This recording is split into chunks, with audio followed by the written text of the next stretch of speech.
Hi, I'm Jordan the Nerd of Gold, and today is day 2 out of 52 as I try to answer at least 52 questions as I count down to my birthday. Link in the comments if you want to help me surprise my wife. So I'm going to answer this question right here. It was actually just a couple different questions, but like, what is my favorite superhero and what is my favorite like comic book run? So actually there are related answers to this, but they are two different answers. So I'm going to start off with who's my favorite superhero.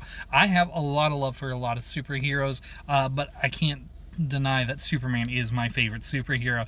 And the reason he's my favorite superhero is because one of the greatest works of superhero fiction ever written is about him, and that is All-Star Superman. All-Star Superman I read when I was like 13 or 14, and it changed how I saw superhero comics could even be. Like, they were more than action stories.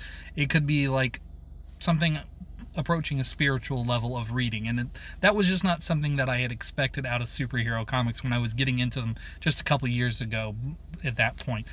So yeah, All-Star Superman is easily one of my favorite comics, period, but it is not actually my favorite comic, even though it made Superman my favorite superhero.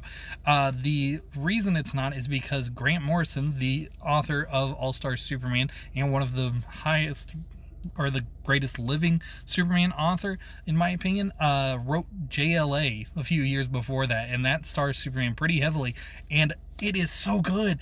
His JLA run their JLA run along with Howard Porter is just brilliant. It's absolutely brilliant. It's everything you want out of a Justice League story. It puts them in small groups. It gives them high concept fights.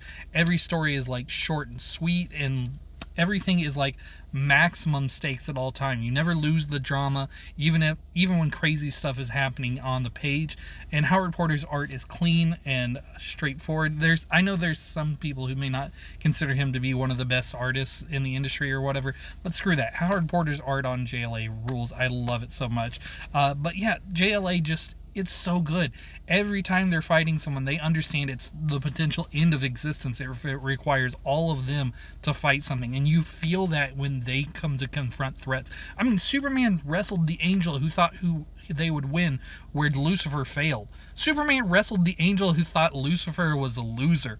What? That rules. That's so cool. That is such an awesome hook for a story. And then they fight the primordial god that scares the new gods that was sitting at the edge of existence by the end of it and wants to control all of life. Oh, that's so cool. It's such a good story.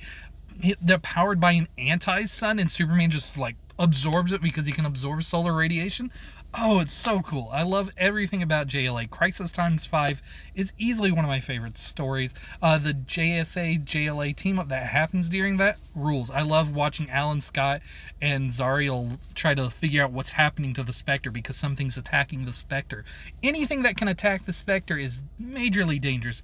And Grant Morrison and Howard Porter sold the threat. They sold the threat on everyone, and every one of the JLA members, every time. You could not have an issue without them saying someone is a fascist and they are going to fight fascists. And I love that. Oh man, JLA was so good. Every issue is gold. And that is my favorite comic book run. I highly recommend, if you've never read Grant Morrison and Howard Porter's JLA, you absolutely read it.